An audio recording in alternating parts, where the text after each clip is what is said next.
So how was the session today? It was good. Yes, Lucky, it was good. Okay. Because means today we try to have some more visibility, like we was having more interactive session today. That's good. Okay, let's proceed further. So yeah, guys, what exactly we are able to see as part of the security part today? We will try to cover all the terminologies what we have seen as part of the Azure module second. So the first module we was discussing about the Azure, sorry, this cloud services. Nowadays, guys, you are very good aware about the cloud concepts, and one of the best thing like those cloud concepts can be applicable for any one of the cloud. Okay, nowadays Azure is the second most famous cloud provider. AWS is also there. So even Mayank is also have did some work as part of AWS. He's also know how the cloud concept is going to help you out as part of other cloud technologies. Okay. Now come to the Azure services. Here, as part of module second, we have discussed about the Azure services, what kind of services we are getting, how exactly the services are, infrastructure as a service, platform as a service, or software as a service, how exactly we can identify them, which what kind of service they are. Okay, and we also have gone through some utility tools. We also have gone through some debugging tools, but nothing like you have seen utility tools like pricing calculator. We have seen the pictures right there. We have just gone through some terminologies, some computing sources, some networking, all those areas. So yeah, today the one of means as part of AG900, even we have seen the terminologies as part of module second, but those terminologies real uses you will understand as part of your module third and fourth. So only third and fourth is such kind of module where you will get more visibility about the concepts. Okay, so let's get started. So first of all, what exactly this thing contains here? So suppose you are the person who having the business, and you have the on-premises data centers, guys, right? Now you would like to migrate to the cloud, but you having some doubts. What kind of doubts? If you are going to migrate your on-premises cloud over on-premises data centers over the cloud, how exactly security is going to be managed? Okay, so you will come across some terminology like GDPR kind of terminology. You will get to know RBAC kind of stuff. You will get to know lots of terminologies. So here the security, privacy, compliance. Okay, like you means Amla is bit aware about like whenever we having the infrastructure, we are trying to update each and every patch over the server. So server should be up to date running, and even whatever you are saying, is it perfectly right or not, or you are doing some bluffing kind of stuff as well, right? So all those things are going to be verified. All those documentation, certification kind of stuff you will see as part of your module third. So let's get started. Okay, so what exactly we are able to see as part of this one? So we will able to see some terminology related to the firewall. Okay, so we have the Azure firewall available as part of our security. So I will ask you guys what exactly you understand from firewall, then I will try to map your knowledge with the cloud. Okay, we also have gone through this terminology like DDoS. I explained couple of times, but no problem, we will try to understand in terms of security. Network security groups means I had a discussion with Mayank. He was talking about the inbound traffic or outbound traffic. We will much more deep dive into such kind of concept. Even we will look into the different kind of security solutions has been provided by the Azure. Okay, we will also get to know what is the difference between authentication and authorization. Even we may had a discussion earlier also, but no, we will go more deep down here. Azure Active Directory also we have discussed a little bit, but everything is going to be repeated here. Even 50% of the things already discussed, but no worries, we are going to discuss each and everything by beginning here. Okay, guys, so before completion of any other slides, I will try to have some questions in the beginning, and I will try to have some answers from you guys. Okay, so first of all, guys, what do you understand from Azure Firewall? First of all, I would like to let understand from the Amala purpose. Amala, what do you understand from Azure Firewall? Actually, you have worked, you are working as a infrastructure team, right?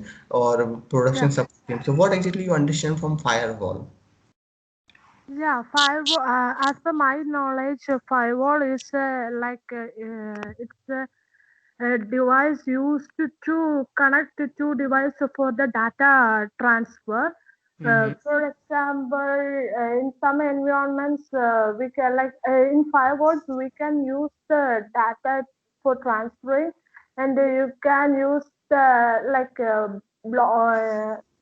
blocking sometimes of that data security we can provide it through Azure Firewall. Okay, okay, okay.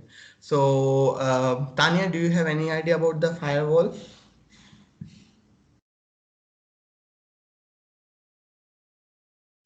Tanya, are you able to hear me? Hello, Yeah, Tanya, do you can you have hear any? me now? Yeah, I am able to hear you now. Can you One please moment. confirm? Do you Okay. have any idea about the firewall? Yeah, so firewall is a security device. It helps protect your network or environment. Mm-hmm. And how we configure is through some rules, right? Like blocking some blocking traffic based on IP addresses. So it's a sort of a protection device for the network, right? Okay, okay, And great. protect the network. Okay, great, great. Okay, what you understand, Mayank, here from this Yeah, one? yeah. So as Tania or Amla said, Mm-hmm. according to me, when request comes from the user side, then Mm-hmm. that IP is accessible or blocked. Uh, Mm-hmm. how we identify? So the Azure firewall is useful for the same. Mm-hmm. Okay. Okay, okay, okay, guys. So, guys, you are mostly right. So let me map your knowledge as part of the Azure cloud. It's very good. Get to know about you guys. You are a bit aware about the firewall. Okay. So first, let me give you some visibility here. What do you mean by firewall? So let me give some basic scenario as part of your laptop. If you see in the olden days, we have seen some Windows Defender was there that is behaving like a firewall in case of us, right? How actually Defender was helping us, like if any other kind of application, any attack is happening, it's protecting us, right? So in case of the Azure firewall, it's like a one kind of filtering you are going to do. Okay, filtering, like some requests are coming, like Mayank mentioned, some requests are coming. Now you need to filter those requests, what request is appropriate to you or not. You would like to protect your application from such kind of attacks. Okay, so even the firewall is mainly meant for the port numbers. Okay, so as part of firewall we can protect our device and it can be specific to the port. So we will mention, okay, the port number 443 should be the HTTPS, such kind of request should be accepted. A port number 43 sorry 40 for 4380, port number 80 is there, that is HTTP. Another port we have seen 22 number, okay, that is known as SSH port. So it's all depend on what kind of operating system you are going to connect and what kind of request is coming. So you would like to filter your request based on the port numbers. You are going to protect your device. Even one of the best thing about the application firewall, you guys may have not aware about it, application level security is maintained with the help of firewall only. Suppose you would like to access internet through one specific browser only, you don't want to access the internet any other devices, right? So in that case the Azure firewall is going to help you out. But the next level of security known as the network security group. Network security group is going to help you out. To suppose that request has been filtered, but again you need to know if this request should go to what level. Like we have the web servers, we have the app servers, we have the load balancers, database servers. Who have joined? Abraham, have you joined? Hi, Lucky. Sorry for the delay. No problem, no problem. Yeah, yeah. So yeah, guys. So what I was trying to say is, suppose your request is coming. So we have seen even previously also, like we have the load balancers. So load balancers are dealing with the traffic handling at the data center level, right? Then we have the base servers, we have the app servers. On behind of that, we having the our virtual machine, and the virtual machine having the database, right? So request will never go to directly to the database. Request is going to be filtered each and every place. Okay, so such kind of basic level filtering is going to be happen with the help of firewall. Application level filtering is going to be happen with the help of firewall. But yeah, once the request has been entered, then how the where exactly request is going, to what, till what resource level request is going, that is also we are able to see as part of our network security group, NSG. You may heard about it. So if you see here, application gateway, you understand, like it's a one kind of gateway which is also allowing you which kind of request is valid, which kind of request is not valid. Even on top of that, we will try to avoid some malicious attacks, like SQL injection. People are just altering with the SQL and try to retrieve some data over the database, right? So such kind of injection we would like to stop. Or XSS attack, it's a one kind of attack, like it's a comes under the security stuffs. If you have heard about the banking projects, na, they having some weak algorithm, like for encryption purpose. So like this kind of attacks are happening there, we would like to reveal some data, would like to know about some data. So as of now, for your summary point of view, you can understand Azure Firewall is going to help you to provide them filtering based on the port numbers, and application level security is possible with the help of Azure Firewall. You got my point? Anybody having any questions here related to the Azure Firewall?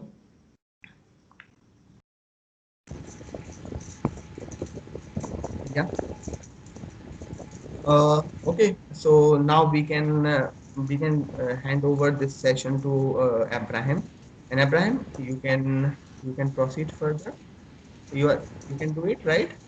Sure, Lucky. Sure, Lucky. I And hope I'm audible to everyone. yeah, one request here, Abraham. Actually, we would like to have session more in a interactive way, not even in interactive visibility. Like suppose I'm discussing right now about the Azure Firewall. If it is possible, we will log into the website. We will look into the application that service is available there. We will try to have some basic idea what kind of configuration it's looking for. So it's one kind of visibility will give us next level of understanding. Okay, we will not try to do more deep dive, but yeah, we will try to understand the things in a more better way and like more specific. Like I told you, application level security is going to be implemented through the application Azure firewalls, right? And inbound traffic, outbound traffic, the resource accessing within a virtual network, outside of the virtual network. So yeah, those kind of visibility, if possible, we will go through the Azure portal. We will try to have more discussed about it. Okay, so yeah, please, Sure. the floor is yours. I'm just stopping the screen sharing.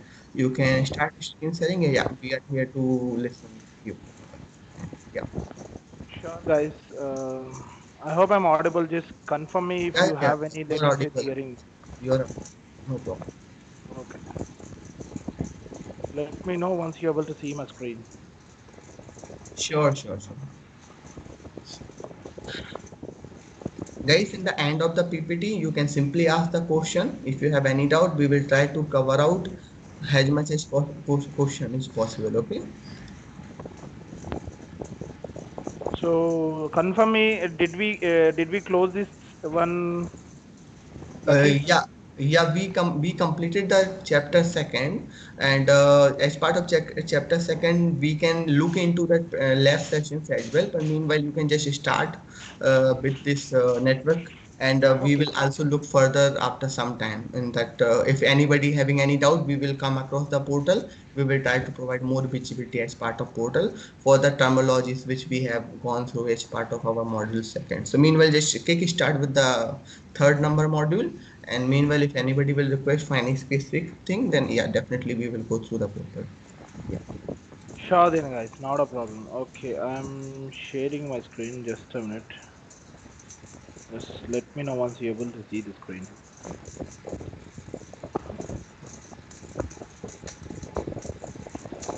So related to firewall, do you have any, do you need any clarifications or any doubt on it? So I will show you the visibilities also, the configuration part. yeah, you can Just a just minute. log into the Azure portal. So yeah, we will understand in a more better way if you can Okay then. Okay then. Just a minute. I'm logging into the session. It's taking time. you have credentials, right? Or do you want me to share the credentials No, no, again? no. I have credentials with me. Oh,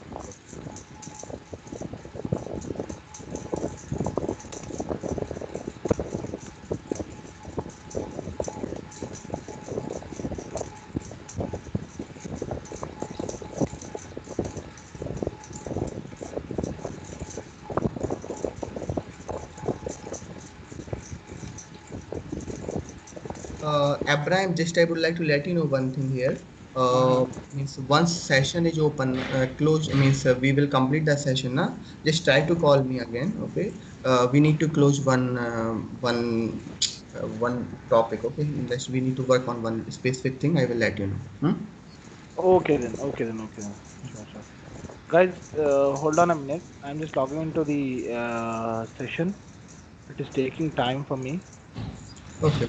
So meanwhile, just let me discuss about the another topic which is known as the okay. So I was discussing about the firewall. Let me discuss about the DDoS. Okay. So even I discussed about it, but let me discuss it again. Okay. You guys may have some visibility. So just you need to remember the full form of DDoS, distributed denial of services. What do you mean by this? So yeah, you have to understand this traffic is going to be generated through some bots. It's a dummy traffic, it's not a actual traffic. The reason behind to have such kind of traffic to reduce the productivity or the performance of your website. Even sometimes this kind of uh, stuff is going to crash your servers as well.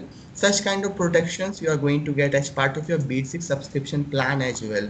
So no need to purchase any advanced levels basic plans. One of the best thing about the Azure security here, most of the things or most of the services as part of security is available in the basic plan itself, like firewall is there, or what to say, multi-factor authentication is there, or DDoS protection is there. So you will get to know how exactly those securities has been provided to you as part of the subscription plans. Okay, and guys, one of the most important thing here, just try to do remember the service plan names. As of now, it has not been introduced as part of our training module. Okay, so yeah, it is going to be introduced, but yeah, just I would like to let you know, you have gone through some practice papers. Nobody is here who have not gone through the practice paper. Try to do remember the sequence of the service plans. Try to do remember the key region behind that particular service plan, because definitely there are five kind of questions are possible, and definitely you are going to have two or three questions related to that particular service plan. Okay, and try to remember the key region behind that particular service, like DDoS, just I'm talking about right now. So you can have a very basic scenario, like you are going to the Flipkart and you are trying to order some product, but you are not able to order, and Flipkart may have the capacity of 10,000 customers, but the problem is here, like they are unable to uh, book the order because some dummy traffic is going to be generated through bots. So that dummy traffic will always not the human made, that will be always the bots based traffic. Okay, so DDoS, NSG, network security group. Network security group is mainly meant for the inbound traffic and outbound traffic. What do you mean by inbound traffic? Like you have the virtual network, a private virtual network. Inside private virtual network, we have the subnets. As part of subnets, we have the, you may heard about that terminology. What to say? Uh, NIC. huh? NIC. No, no, NIC is not a terminology. We have one more terminology here. Actually, the diagram I do remember as part of my mind. Okay, so that Azure, I will let you know, guys. Okay, so that is attached with it, and we have the DNS also. Even we have discussed about the DNS as well. We will get to you, we will let you know later point of time. But yeah, we have some private IP addresses. We have some public IP addresses. Private IP address is intended for the internal communication purpose within a virtual network. So we have the subnets, we have the VNet. VNet is virtual network, right? So we need to establish the communication between each and other. So there only such kind of service is going to help us out. Okay, so in a normal rules say all resources can access to any other resource within a virtual network. So there is no restriction to access any resource between the within a virtual network, but whenever the request is going out also, that is not an issue. But the incoming traffic always having lots of restrictions. We can have a, like you may heard about ADP, not ADP, it's like RDP means you are remotely going to be connected and some ransomware kind of problems you are going to face. So such kind of very good scenarios you will able to see as part of the security portion.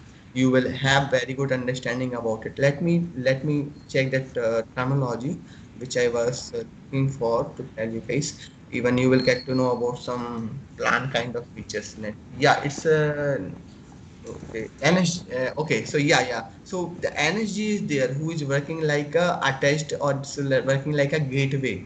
So like we have the virtual networks. Abraham will show you the diagram. You will understand from the diagram. We have the private network, virtual network. Then we have the subnets. One subnet is front-end subnet, back-end subnet. As part of the subnets, we have the NSG network security group, which is going to help you out for the inbound traffic, outbound traffic. You will able to see the sources, some of the web servers, some of the app servers, some of the database servers. How exactly your DNS is going to play the role. DNS having the information about the public IP addresses and private IP addresses. Your public IP addresses are keeping available as part of your load balancer, private IP addresses for the internal virtual machines, right? So how the things are going to be mapped. So those things, even your public address can be static, can be dynamic. If that will be dynamic, like once machine will stop, your virtual machine will stop, your IP address will be collapsed, and again once the virtual machine will start, your new public IP address will be created. So it can be dynamic, it can be static. You will get to know about those kind of very good concepts. It's a bit interesting, guys. No need to worry, everything is very good and interesting here. Okay, Abraham, are you able to log in now? Are you able to share your screen? Yeah, please proceed. Yeah, this is the diagram I was talking about, guys. We will discuss about this diagram. Yeah, this is the very good diagram. We will get to know about it. Just we are going through some sequence. Yeah, Abraham. So just you can start from the very first PPT. Yeah, just I given them some overview, but yeah, we will start from beginning from Azure Firewall.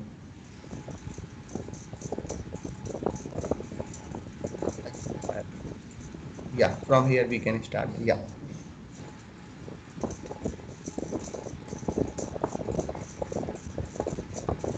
floor is yours. You can proceed. Sorry, guys, I was talking on the mute.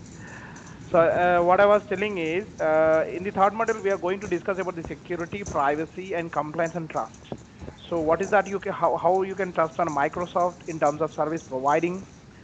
What kind of security options that Microsoft is providing to secure the applications or the services which is provided by Microsoft? All the services and the data storage level informations, whatever the things which are built by the Azure in the regionals, which are meeting the privacy policies, so and compliance. Okay, so we will discuss about this all in this module, and the questionnaire part, which whatever things which will be covered in the exam will have an weightage of 25 to 30%.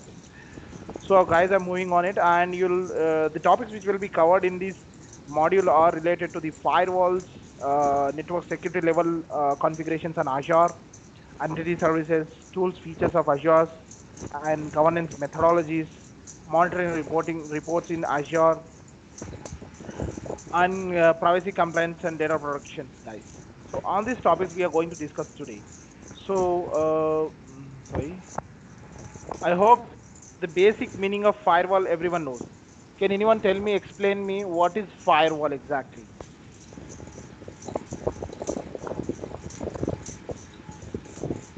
Can anyone tell me what is firewall? Is what Uh, out of your understanding? Already we had a discussion, Abraham. Just Done. explain Okay. yours. Funda is simple, guys. P2P configuration filtering using the port configurations.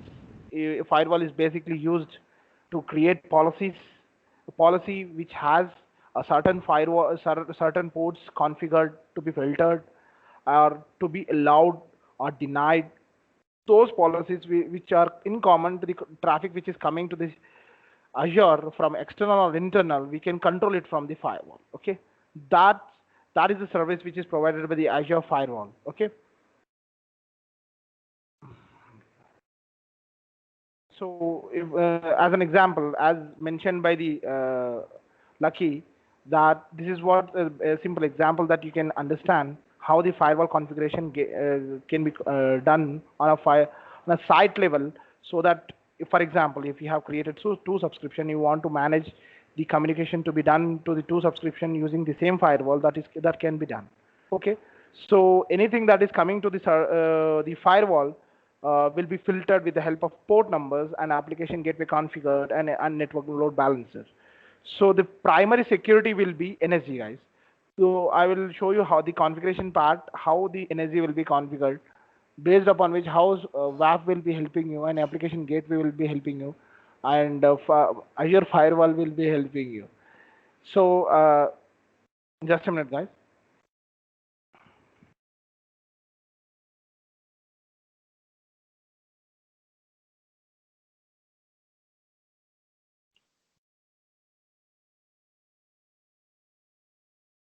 Lucky, my question would be here.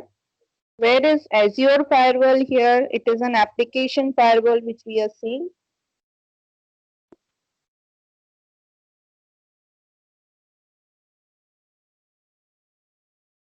Can you hear me? Okay, okay, okay, okay, okay. Right. Yeah. Yeah, sorry, Tanya. I just got a call from my brand. Yeah, Tanya, you was asking some question. Tell me. I'm asking Mm-hmm. the network firewall or Azure firewall, right? And Mm-hmm. the application firewall. In this picture, we are seeing the application firewall. So how different is it? It's an application gateway. It's not an application firewall. It's an application gateway. Okay. Gateway, like if you see Now here, that yeah, is the firewall, application firewall, web application firewall. The in between one is a web application firewall. means actually, I was trying to say here, see, the Azure firewall is going to help us to deal with the security at application level. So this is the one of the best advantage as part of our Azure firewall. So there is no much difference between the application firewall and but means just you are going to deal at application level in case of security. This is the advantage in case of Azure firewall. Okay. Yeah. So actually again he having some work. Let me do one thing. Let me share my screen. So let me proceed further. Okay. Okay. So guys, let me discuss about here. So just now, okay. So guys, are you able to see here the site number one and site number two is mentioned here, right? So what you are able to see here, like you are able to see like your request is going to be distributed, right? What kind of request is going for what kind of website? Okay, it's not about the website, it's about the resources. Like you have the computing resource available as part of your base server, or you have the computing source which are available as part of your application server, or you may have the source which are the part of your database servers. So all this kind of request is going to be filtered, and then they are going to be redirected for the requested resource. Okay. Now come to the DDoS. So guys, just now I explained about the DDoS. Okay, so distributed denial of services. Anybody having any doubt here related to the DDoS? What exactly you understand? What you having any doubt here related to DDoS? Tanya, No, not much. DDoS is what We you can get into the next. yeah, that is the actually the about the subscription plan that I'm going to explain. So as part of DDoS, no theory has been written. So just I'm asking. So guys, let me repeat it again. DDoS means distributed denial of services. Okay, just you need to understand if somebody would like to destroy some of your resources, or they would like to just crash your website. Okay, so they are going to generate some dummy traffic. Even this question was asked by the Mac. How exactly the DDoS attack can be done. Okay, so the DDoS attack is nothing but the he was thinking, okay, some manually thing is going to be happen, some number of people is going to logged in together, and they are going to have the traffic. See, number of person, if they are going to log in, definitely there is, this is a real traffic, this is not the dummy traffic. Dummy traffic is also going to be maintained through the bots only. Okay, Yeah, so that yeah. actually, lucky, Mhm. in some in before some time, Mhm. in Hyderabad, Swiggy server, I think just down. Mhm. So that kind of attack comes under the DDoS. I'm not aware about how exactly the attack was happened in case of Swiggy, but yeah, I can simply say if whatever kind of attack is happening nowadays is not a actual manual attacks or human based attack. Attacks are being achieved through the bots. Okay, Yeah, and yeah. yeah, and those bots are possibly for the specific attack kind of stuff. And this is the very basic attack. If I talk about the DDoS, it's a very basic attack, and it can be done at by anyone at any point of time. And it's also coming along with your basic subscription plan. Okay, like service plan. So no need to worry about it. It is going to be dealt by the website in very secure way. So this is the advantage of moving towards the cloud, because if you're having the infrastructure as part of your data center on-premises data center. Possibly you may not have that facility and you have to configure a lot. You need to do the changes. But in case of cloud, those kind of basic securities always available. Okay. So, Amla, do you would like to ask any question? No, not related to DDoS. I have one question related to firewall. Shall I? Yeah, tell me. Yeah, is there any load balancer will be available in the Azure firewall? Load balancer is not means load balancer is available after the firewall, not the before the firewall actually. Okay, load balancers. Let me show you this diagram here. See here, if you see this diagram, internet is there. Internet is public internet. Then we have the Azure infrastructure, right?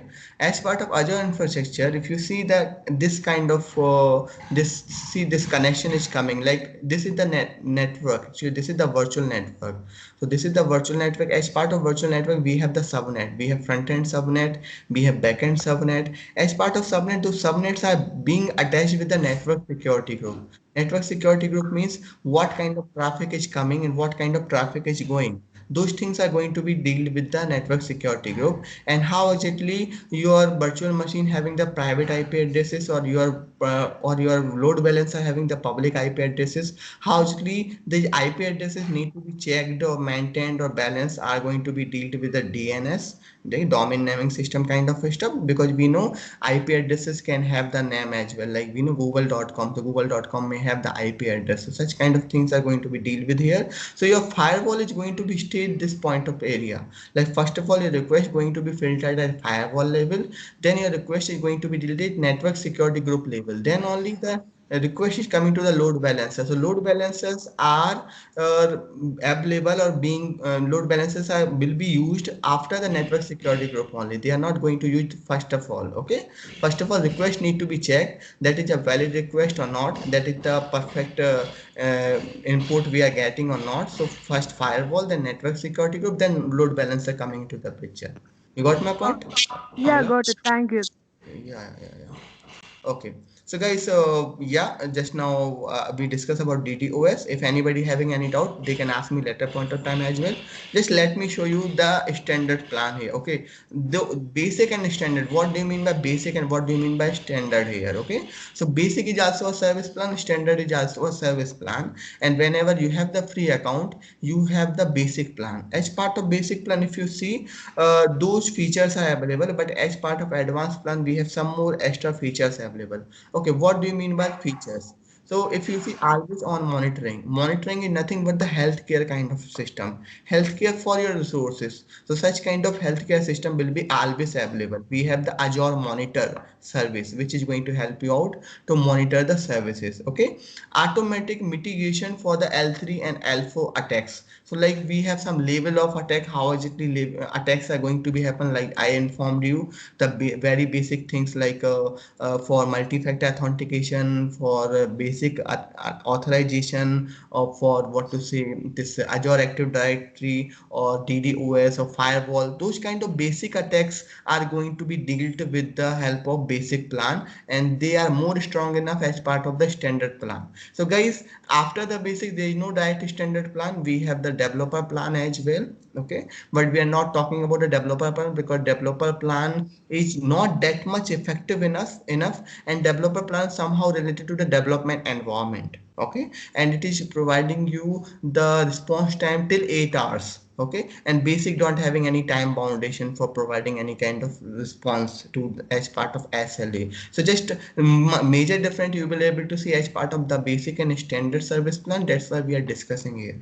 Okay, L7 protection with the application gateway web application firewall. What do you mean by L7 of protection? L7 means you have seen as part of your academics, we have different kind of protocols, we have different kind of layers where the request is entering, like physical kind of layer we having, then we having the web kind of web protection, application protection, or firewalls or network security. So all those different level of layers are available, and I told you the database servers are available in the very last. If you see each part of this diagram, this is the database servers residing here. This is the base server.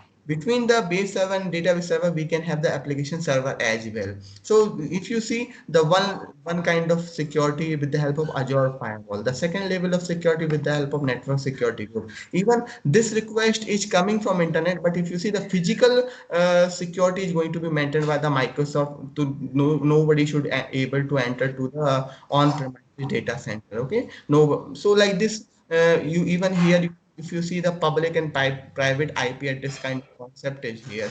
Even we are able to see the inter-cloud communication, inter subnet communication is going to be happen. That is also going to be deal with the help of securities. And at last, you are going to deal with the database server. If you see, this is known as the L7 protection. L means layer-wise protection system is going to be happen at different kind of gateways, like it can be application gateway, it can be firewall, even web application firewall also we know about it, right? So that web application firewall is also known as the firewall, which is specifically meant for the web-based application which are available as part of your Azure account.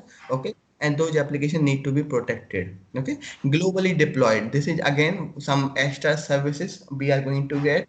Like informed you about some database which is globally available. Those kind of information you will able to see. Now come to the next level of securities. Like if you see the protection policies tuned to the VNet. Okay, logging, alerting, telemetry. So this is the part of the Azure monitoring, and that Azure monitoring will be paid service. It cannot be come with the service. So this is next level of monitoring service, not the basic level of level of, you can say, the Azure what to say, advisor kind of system. But if you see here, this is the next level of logging. If resource is getting fed, and just you will get to know about more detail related to the resources, how exactly you can protect them, how exactly you can identify the cost of the resources. Those information also you are going to get as part of your standard plan.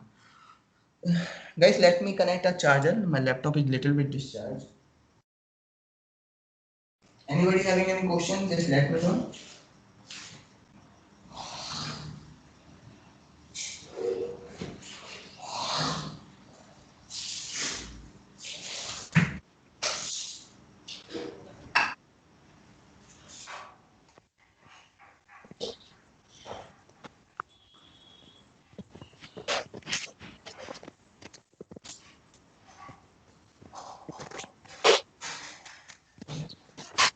Luckily, I did not understand that one resource cost scales with it. You have covered. Your voice is not audible. Can you please repeat again? You're breaking for me in between. Maybe my. Hello. I'm not able to hear you, Tanya. Now, can you hear me? Yeah, now I can hear you. Hello? Yeah, tell me, tell me. Did you cover resource cost scale and protection? I did not understand that. It's a basic service actually. It's not a. Hello? Yeah. I Poor think your connection. internet having some issue. I'm able to hear you properly. Guys, are you facing the same issue? Yeah, I am also not hearing Tanya. You're not able to hear me?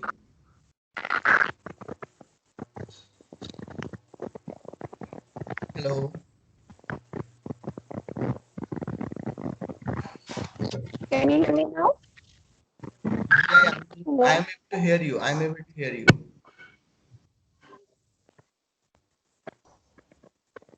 I'm able to hear you. She sent some Okay. message. The last one, protection. It's not production, protection. Yeah. I got it. So resource cost protection is one kind of service we have not discussed about it. Even there is no much role of this particular service actually. Okay, so it's related to the how exactly you can use your resources in a more better way. How exactly your migration, or how exactly you can have the very less Okay. amount of cost. Yeah, so that you are going to see as part of our pricing model actually. That terminology you are able to see as part of our pricing model. This is related to the understanding how exactly you can control the stuffs. Yeah, but as of now we have not discussed. It's not a widely used as part of our Azure. Okay. And telemetry? Telemetry, it's a part of the Azure monitoring system, like you having the logging, alerting. Let me show you as part of the website, so you will get more visibility. Okay, this kind of service is not available as part of your Azure free account. Okay, as part of your Azure basic subscription, that is available as part of your standard. So let me log into it. Okay, I will show you.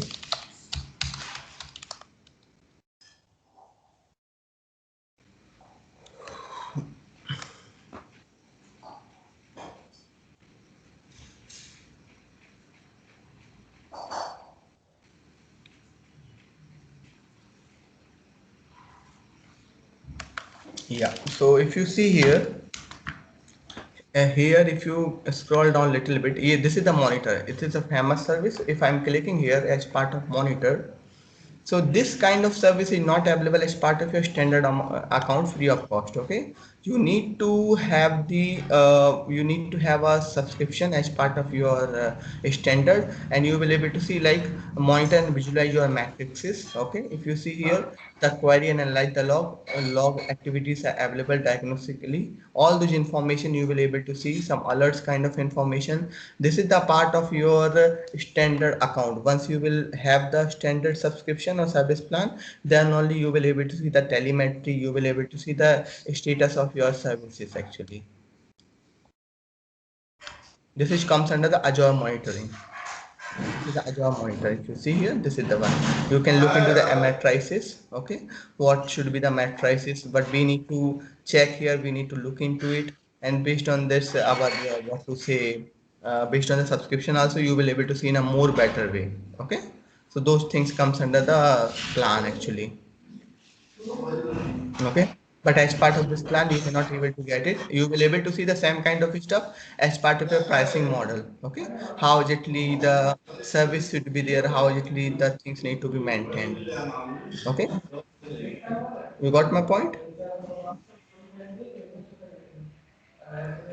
Yeah, thank you. Thank Yeah, yeah. you. Okay. Okay.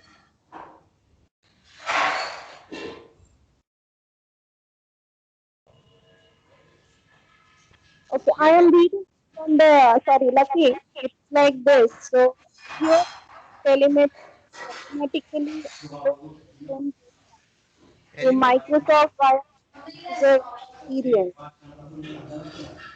You actually calling Microsoft main app, right? Voice is coming, guys. Yeah, you are asking something, Tanya. So, I just read on the inquiry. Let me paste it here, Lucky. Okay, Uh, this is one for telemetry. okay.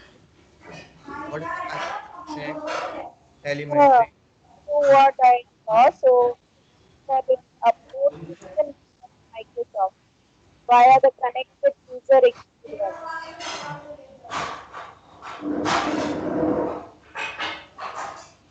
Microsoft uses the data that Azure Telemetry Stack Telemetry gathers to improve customer experience. This data is also used for security, health, quality, and performance analysis. Yeah. So telemetry, that only the thing. Like I was showing you here, if you see in this website now, if you see the Azure Health, this health is nothing but the going to let you know how exactly your monitoring service are working. Monitoring service are gathering the data. If you read here, see, get stack visibility, find the fixed problem, optimize your performance, and understand the customer behavior in one place. If you I click here, you will able to see all the terminologies things are going to be covered here. Telemetries are going to be covered as part of your Azure monitoring only actually. Let me show you. Yeah.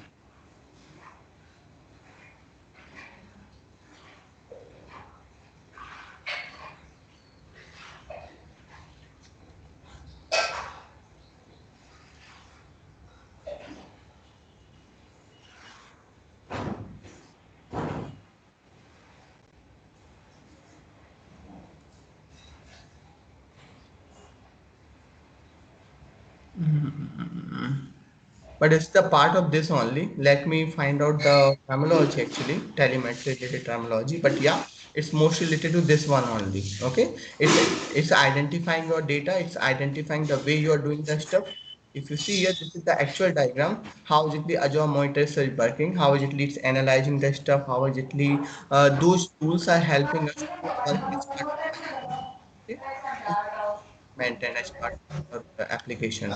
So yeah, telemetry may be the next level where you can have the more advanced level of analysis. But if you read as part of your what to say definition, it's clearly indicating like it's all about performance, all about quality, and all about analysis, right? So based on the user data, whatever we received as of now, based on that only. So that kind of service involved as part of your monitoring. Even you can go for next level of the analysis, which is comes under the telemetry. Okay.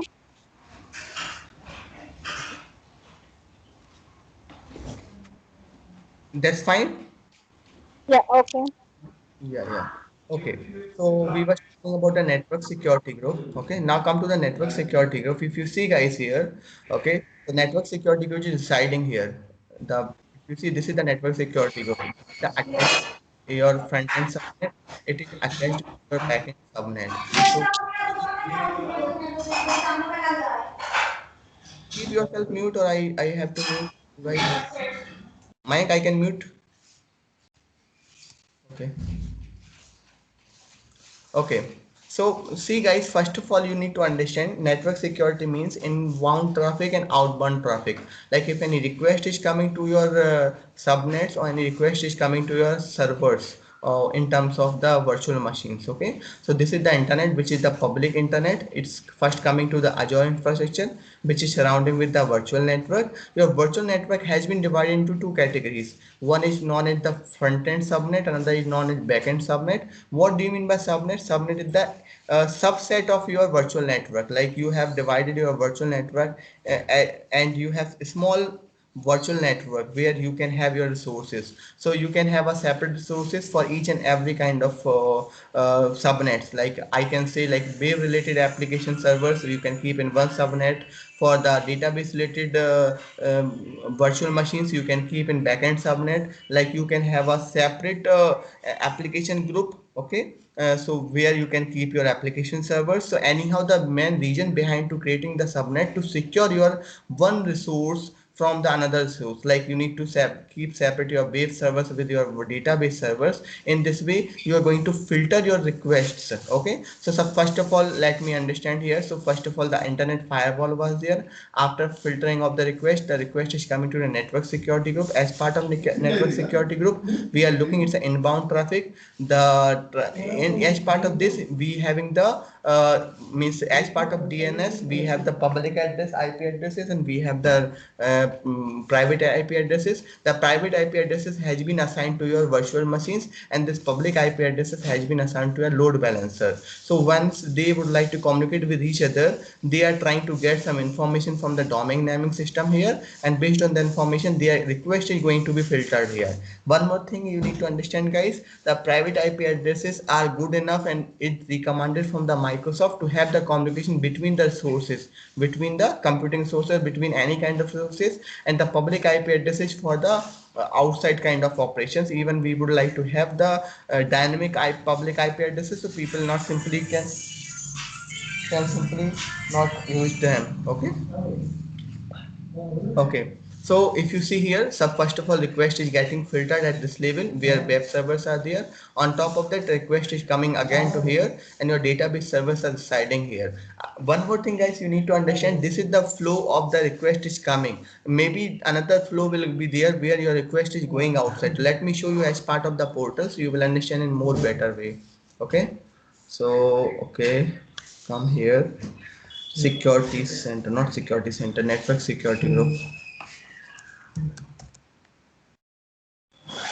Network.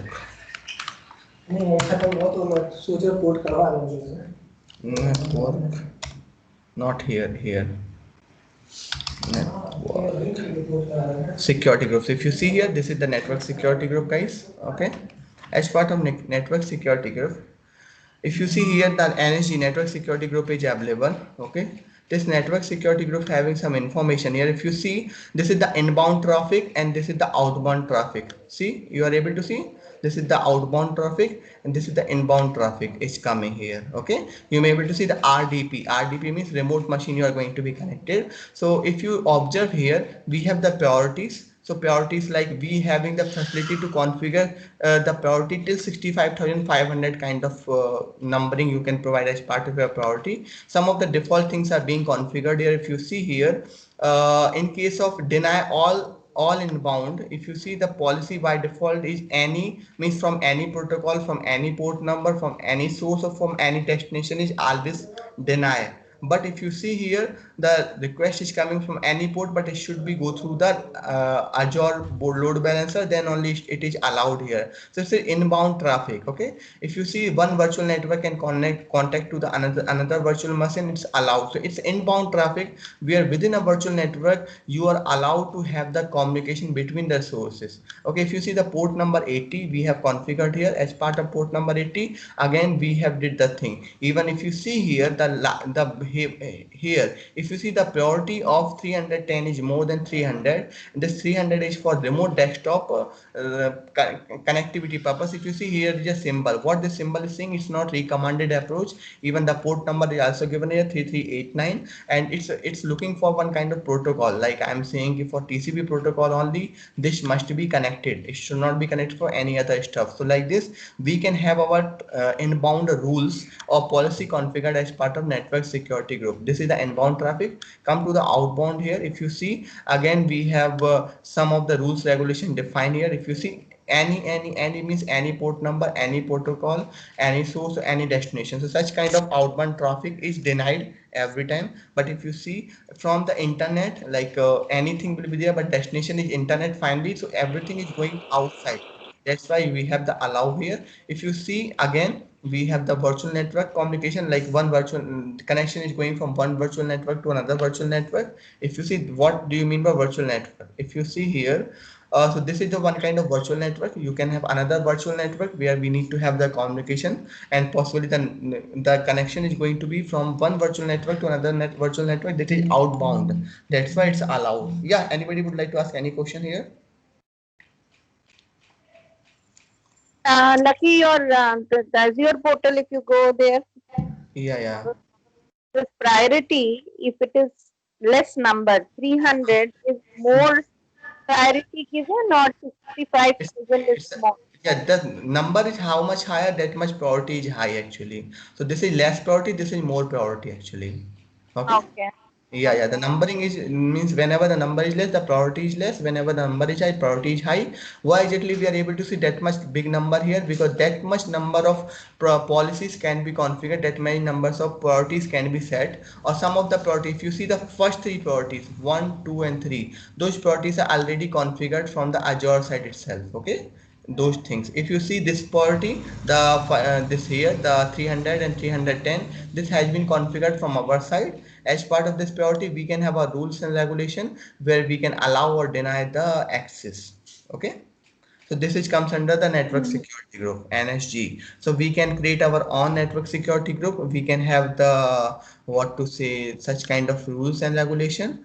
I would like to show you one dashboard here, so you will get more visibility. One diagram I would like to show you guys. 2 minutes, guys. 2 minutes. Hmm.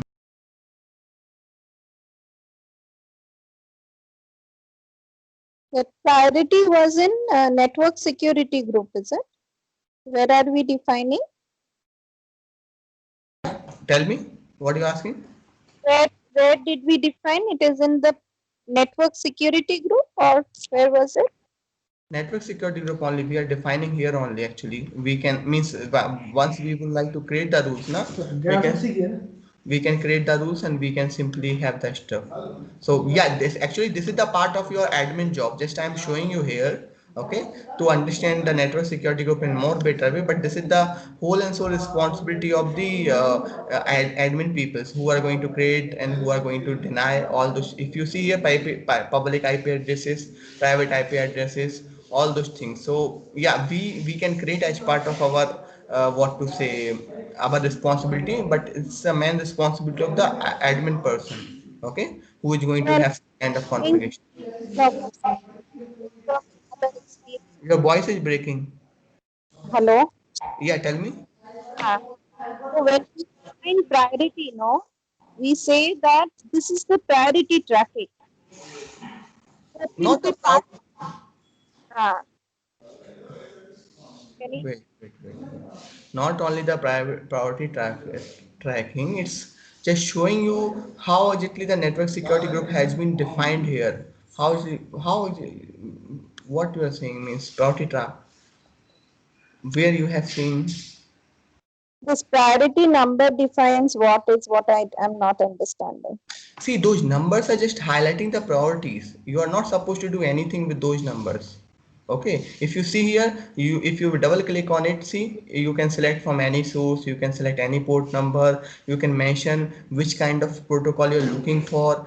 See, as part of your AG900 role, you're not supposed to have such, you can have your numbers from your side. I can have 1000 also here.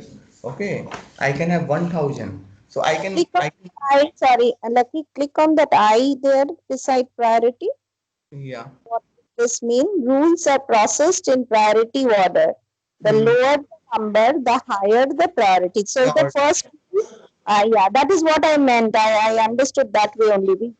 We recommend leaving gaps between rules so that it's easier to add new rules. Okay, so rules are processed in the order. So first rule will be processed is the RDP here, then hmm. the code, then deny all. Okay, Yeah. okay.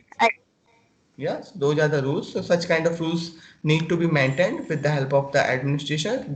Means as part of your requirement, they will let you know, okay, what kind of things need to be done. Okay, you got my point? Yeah. Okay, okay. Mayank, you have any question here? No, Lucky. Fine. You understand network security group? Yeah, What do you understand from DNS?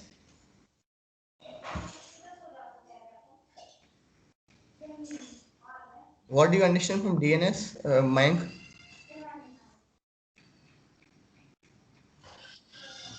DNS. Are you able to hear me? Yeah, so Tanya, what do you understand from DNS? Last time, sort of an IP Again, your address. voice is breaking. No? Yeah, tell me. Hello? Saying IP address to the hostname mapping. Okay. You Private spoke and about public port number mapping. Yeah, right. Okay, perfect. You got the idea. So Amla, are you clear here? Amla? Yes, Lucky. Okay, fine. Let's proceed further. Okay. So choose an appropriate Azure security solutions. Okay. So yeah, if we read here, we will read each and everything what we have understood till now. Choose an appropriate Azure security solution. All the virtual network subnets should use the NSG. So if you see here, your virtual subnets are associated with your NSG. So it's saying clearly all virtual network subnets should use the NSG, network security group. It's a strong lock on windows and doors that you don't use. Okay, so it's a one kind of, you can understand the lock. See, so we are just securing our resources as part of the network security group. Okay, DDoS needed or after attack. So even before the attack, after the attack, definitely this kind of service need to be taken care. Okay, application gateway with WFA means web application firewall. Okay, security enough layers. So yeah, I'm going to show you what kind of security layers you are able to see. I just talked to you about the 7 layers.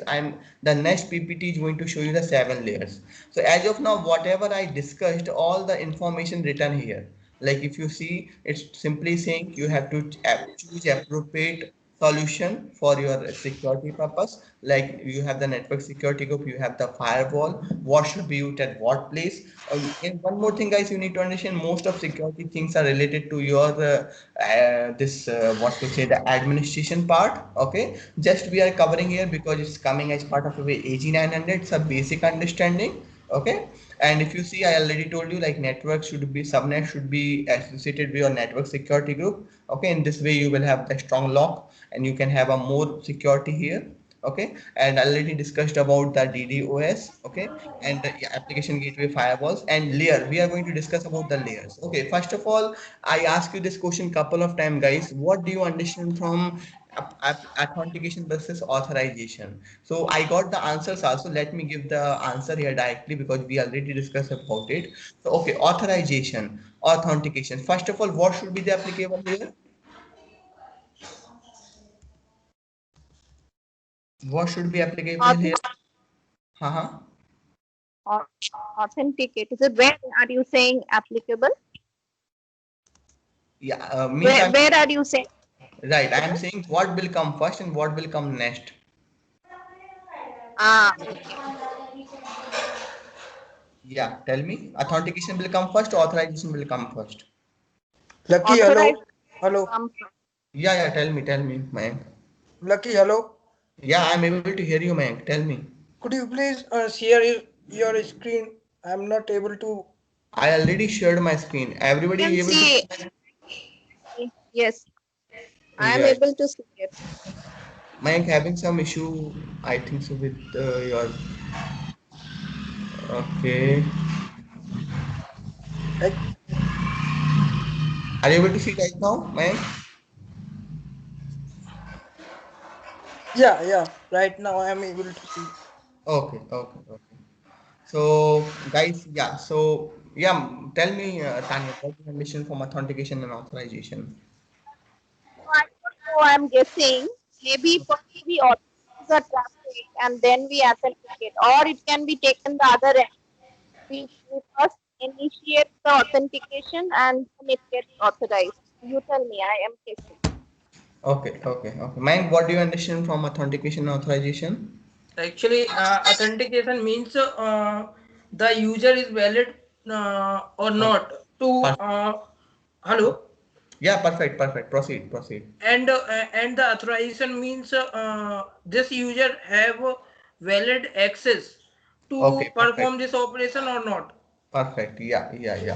Yeah, so guys, authentication is the first place where you need to identify, like you have the ID card, then only you can enter into the company. The same kind of stuff is going to be happen in case of websites. First of all, you should have the username password. You are going to be authenticated there. Once you will enter as part of your website, what kind of access you having? If you are having the access, then you can perform some specific operation. If you don't have access, you cannot perform the specific operation. Let me give the ideology here. If suppose you are the simple user, you cannot delete the resources from your means. Suppose you have connected through the portal or you have connected through some command prompt, okay, or SSH connection, then you are simply able to read. You have only read access. You don't have the write or delete kind of access, right? But if admin will log in, he will have different kind of access. The authentication is going to be happen first and authorization is going to be happen next.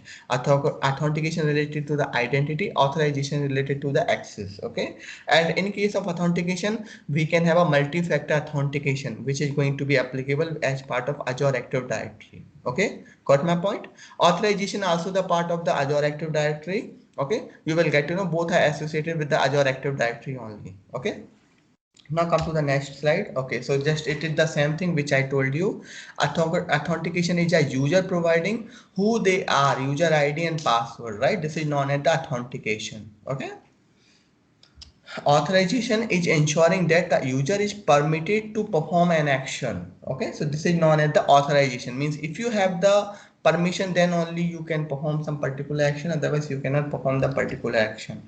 Okay, move away from all the authenticated users having admin access. Okay, so first of all you need to understand ki if you having the access of the admin, definitely you can do the stuff with the services, right? Whatever available. Move away from all the authenticated sources having the admin access. So like if you have the admin access, you can remove other people's access as well, right? You will get to know about RBAC, role based access control. Okay, but as of now you need to understand authentication is the thing where you have the access. If you have the access, you can do the actions. Okay, now come to here, Azure Active Directory. So yeah guys, this is the one of the most famous service available as part of your Azure. And you have to understand nowadays, even you are working on the AWS Amazon Web Services, but on top of that, for the authentication purpose, we are using the Azure Active Directory. How exactly we are using Azure Active Directory? You have seen as part of your company portal, you are validating your login through Facebook, right, guys? Nowadays, in any application, you're logging through Facebook, you're logging through Gmail, right? Means instead of entering the username password, you're logging through Twitter. That kind of authentication is going to be happen through Azure Active Directory. You are just trying to have some what to say, username password entry kind of stuff, that is also going to be happen through Azure Active Directory. You are going to get some OTP, that is also going to be happen through Azure Active Directory. So all those kind of basic operations you are able to see as part of Azure Active Directory. Okay, so it's a identity as a service. So this Azure Active Directory is nothing but working like a identity as a service. Okay, so let me check one thing here, guys. I think so some PPTs are not aligned properly. Okay. Okay. What is this? How is it leave blank came into the picture?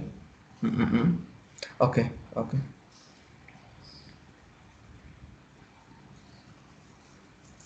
So Azure Active Directory working like a identity as a service. Okay, Microsoft prefers solution for the identity management. Okay, so all those PPT if you see, it's talking about the Azure Active Directory. How exactly it's working? It's working identity as a service. Okay, this is the Microsoft preferred solution for the identity management. If you see here, complete solution for managing users group and their roles. Okay, so it's a very common and perfect solution for managing users group and their roles.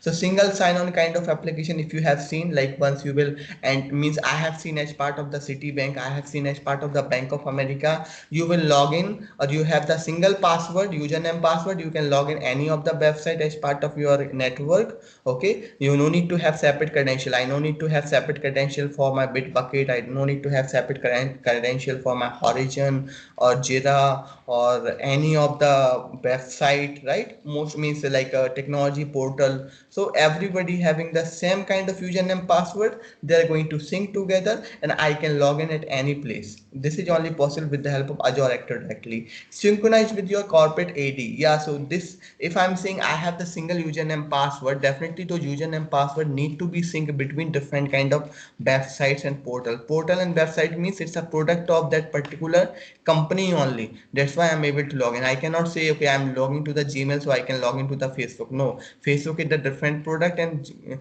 Gmail is a different product from different vendors, right? But whenever we are working in a banking network, banking having their own application, like I'm talking about the Bank of America, in that case, logging to the Horizon or logging to the Jira or logging to the Bitbucket, all those stuffs are having the same kind of product. They are within a network and they can be authenticated within the single username password and they are syncing together.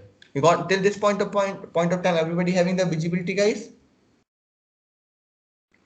Tanya, any Uh, question here? lucky. Yeah, tell me. Actually, how it is different with window active directory, and one more thing I would like to ask you that if it is costly as compared to WAD or not, because of I have read in Azure website that it will charge $6 per user Mm-hmm. monthly, right? Okay, you're talking about Azure Active Directory, right? Yes. Mm-hmm. Okay. So actually, Mayank, it's depend on the what kind of service plan you are. Okay, and the charges will be applicable. Like this Azure Active Directory have providing the very basic feature which is known as the multi-factor kind of authentication. So Azure Active Directory itself has been divided in couple of services. What kind of service you are going to get? That is maybe free of cost or that may chargeable. It's depend on you would like to use what kind of service. Like multi-factor authentication is free of cost from the Microsoft side for the Active Directory. Okay, but my question is that I have 20 users, okay, Uh-huh. and these 20 users in my WAD means Uh-huh. I have a on-premise data center, Mm-hmm. and I am using Windows Active Directory Mm-hmm. in my private organization. Mm-hmm. Now I want to migrate these users accounts to Azure Active Directory. In Mm-hmm. that case, what will happen? Okay. Uh, I have Okay. to am I charged 6 No, no. USD per month? No, no, no. So actually what is happening, as part of the Active Directory, you have some number of users free of cost. Okay. It's not about you are going to charge for each and every user independently. No. Suppose you have some 5 users which are free of cost. You may have suppose 10 users may be free of cost. It depends on your subscription plan. If your subscription plan is supporting, okay, 5 users can be free of cost, then no problem. But if you have high level of subscription plan, maybe you have the 20 users free of cost. 21 user will cost you $6 per user per user. You got my point? So till Okay. certain users it's free, but after the number of users it will be expensive to you. It's not what to say free of cost, but yeah, it's having restriction of the number of users.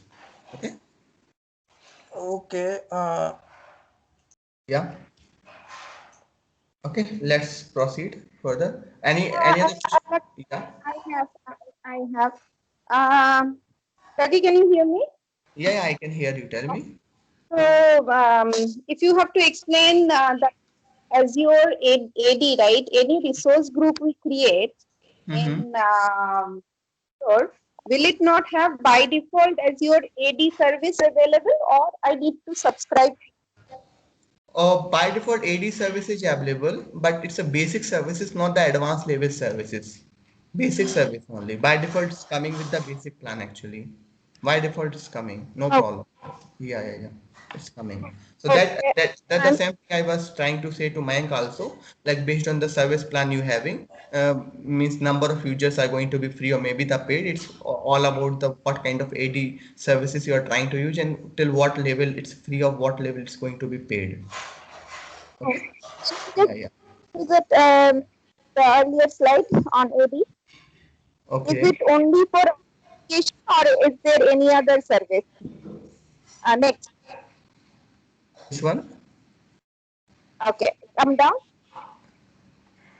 Yeah, yeah, yeah. Tell me. Next one. Next one. Next one. Is Okay. it? Huh. So, in terms of the authentication, right? If Uh-huh. it is talking about identity and access management, is Mm-hmm. there any other feature which is there in AD? I mean, I just want to trying to understand that.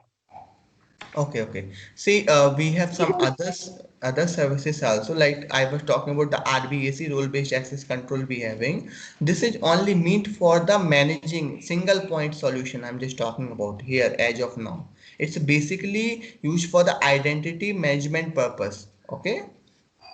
You're getting my point, what I'm trying to say here. So any the granularity level is going to be RBAC, the granularity level. How exactly you can assign the user, how exactly they are going to have the access.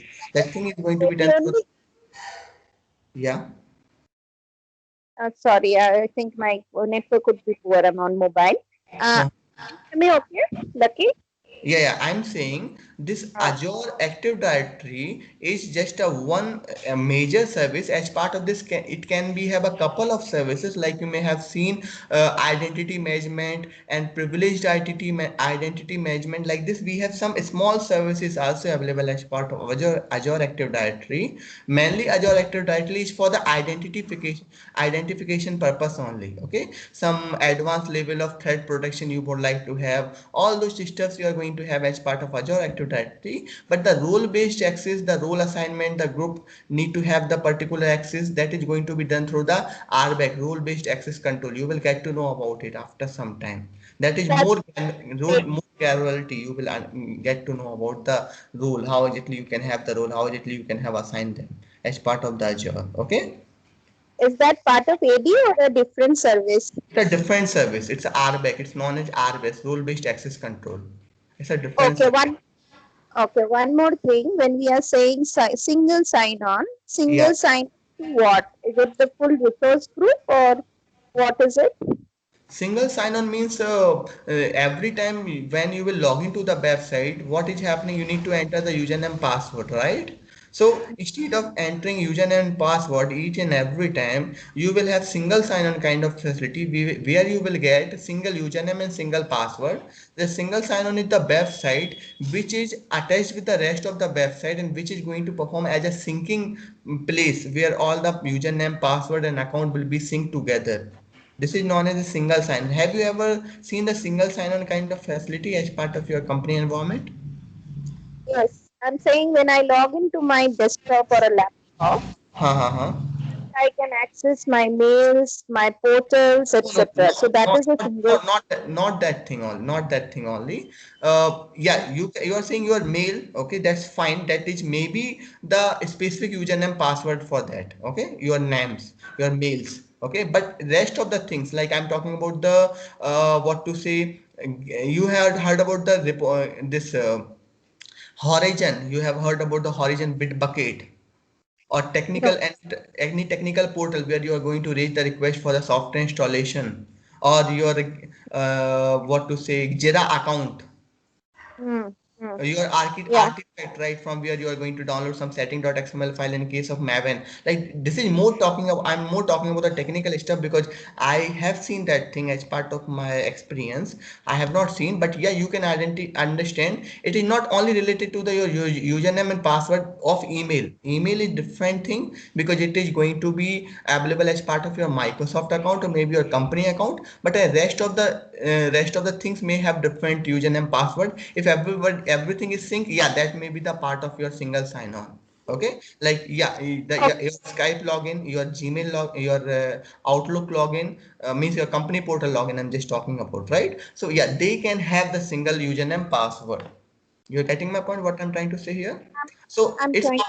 yeah, it's up to the vendor till what level they would like to. In case of me, I have seen the same username password I'm using for entering into my HVD, the same username password I'm using for my mail ID, same username password I'm using for Skype, same username password I'm using for this what to say my Jira portal or for my repository or Horizon, all those places. But there I'm explicitly entering the password in case of my Skype or what to say in a Gmail, but in case of my other website I'm not entering explicitly. It's or even I'm entering one in a short and it's a single kind of password which is being synced between all.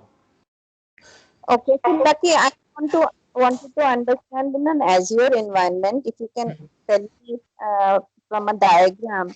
Yeah, if I have an O365 subscription, right, Mm-hmm. Mm-hmm. software, and Mm-hmm. then let us say if I have a SharePoint too. Right, right. Okay, is this helpful to have a single login, or I mean, if you can give me any other example is also fine, but related to Azure, I wanted to know how this will work. Related to the single sign-on.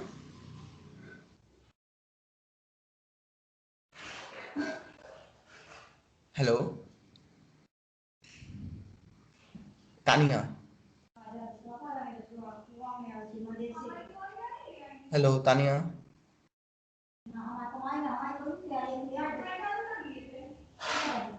Tania,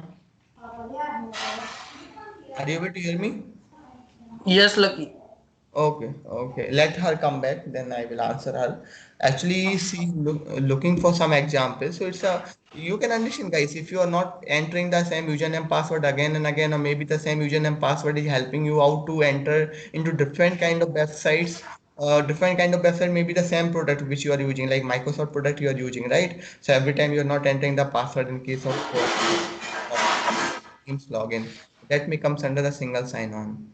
Okay. Lucky, I have a doubt. Mm-hmm. Should I able to create sorry, can I able to create a multiple Azure Active Directory in the same subscription, or we need to create different subscription for each Azure Active Directory? See, basically, Azure Active Directory is coming along. Means, if you see the Active Directory is one kind of service, right? And we can have multiple subscriptions. So yeah, you can have a Uh, yeah. I'm sorry, Lucky. I had a call and I had to go away. So I'm sorry, I did not hear you. Okay, okay. Hello? Yeah, I'm able to hear Ah, you right now. I'm able to hear you. oh, okay. So You were asking some question, right? I was asking you if you can explain in terms of Azure environment, if I have an O365 and a SharePoint and Yeah, another server, say, how it will work? yeah. Those are like you no need to enter the password again and again. Or possible if you are entering the same username password you are providing to them, right? It is getting verified in the backend. Okay, no need to worry about it. The things are getting verified in the backend. Even this thing we have discussed as part of our previous session, like when we were discussing about the question papers, practice papers. Those are things related to the single sign-on only. No, I did not. I was not there, or maybe I missed that. Okay, so Okay. okay, Uh, you can have the same question from the Abraham. Let's have the answer. Like I think so. no I'm problem. not able to give you proper answer. No. Acha, one more thing, Lucky. Uh, Uh-huh. sign on, like how you put this one. So it, Azure portal, maybe we have more visibility about the. Your voice is breaking again. I'm not able to understand.